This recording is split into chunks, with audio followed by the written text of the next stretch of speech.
ସମସ୍ତଙ୍କୁ ସ୍ୱାଗତ ମୋର ଚ୍ୟାନେଲ ଷ୍ଟୁଡେଣ୍ଟ ଇନଫୋକୁ। ଚାଲନ୍ତୁ ଦେଖିବା ବିଦ୍ୟାଳୟରେ ନିଯୁକ୍ତି ହେବେ ଶିଶୁ ସେବିକା। ତ ଚାଲନ୍ତୁ ତାଙ୍କର କାମ କଣ ଦେଖିବା। ଶିଶୁ ସେବିକା ନିୟୋଜନ ନେଇ ମୁଖ୍ୟମନ୍ତ୍ରୀଙ୍କ ବିగ్ ଅପଡେଟ ଆସିଛି। ତ ପିଲାମାନଙ୍କ ଯତ୍ନ ନେବେ। ଫାଷ୍ଟ କାମ ହେଲା ତାଙ୍କର ମାନେ ସହାୟତା କରିବେ। ଟିଚର ମାନଙ୍କର ଯୋଉ କାମଟା ଥିଲା ବୋଝଟା ଥିଲା ନିଶ୍ଚିତ ଭାବରେ ହାଲକା ହେଇଯାଇଥିବ। ପିଲାମାନଙ୍କ ହାତ ଧୁଆ କାମ, ଖାଇବା କାମ, ଟଏଲେଟ ନେବା କାମ, ଦେନ୍ ତାଙ୍କୁ ବହି ଆଣିକି ଦେବା, ଦେନ୍ କଣ୍ଢେଇ ଆଣିକି ଦେବା, ଅଝଟ ହେଲେ ମନେଇବା, ଏଇ ସବୁ କାର୍ଯ୍ୟ ତାଙ୍କର ରହିବ।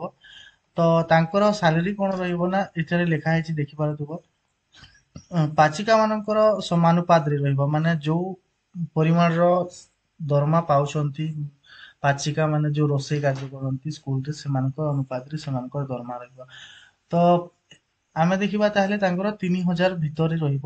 ତ ଯେହେତୁ ସେମାନଙ୍କ 3,000 ସାଲେରୀ ପାଉଛନ୍ତି, ତ ଏହା ନିଶ୍ଚିତ ଭାବରେ ଶିକ୍ଷକଙ୍କ ଉପରୁ ଅଣଶିକ୍ଷା କାର୍ଯ୍ୟ ହାଲକା କରିବାକୁ ଲକ୍ଷ୍ୟ ରଖିଛନ୍ତି ଓଡିଶା ଗଭର୍ଣମେଣ୍ଟ। ତ କେତେ କଣ ପୋଷ୍ଟ କ୍ରିଏଟ କରିବ ଆଗକୁ ନେଇ ଦେଖିବା। ଦେନ୍ ଆମେ ଆଉ ଗୋଟେ ଅପଡେଟ ଏଠି ଦେବାକୁ ଚାହୁଁଛି ଯୋଉଟା କି ଆସିଛି ଆମର ଇଗ୍ନୋ ତରଫରୁ।